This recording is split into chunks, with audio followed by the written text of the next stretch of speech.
பாய்டா. பாய்டா. சபா தர்தல இது கஞ்சி ஆச்சு தண்ணி ஆச்சு உருப்படாம தான் போகுது. நீ எல்லாம் உருப்படவே மாட்டா, இப்படிதான் இருப்ப கடைசி வரைக்கும்.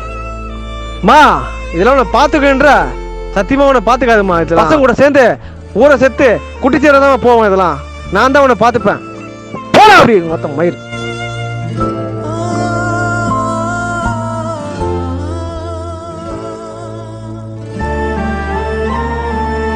சாப்பிட்டியா? இன்னும் அதே நினைச்சுன்னு இருக்க?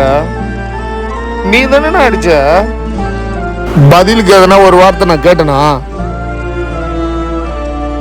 சரி விடுன, இனிமே பசங்களோட சேர்ந்து எங்கேயும் சுத்த மாட்டேன். ஏன்டா அப்படி பண்ற? அண்ணன் உன் நல்லதுதானே சொல்றேன், இப்படிலாம் பண்ணாதடா. அண்ணா அழாதுண்ணே.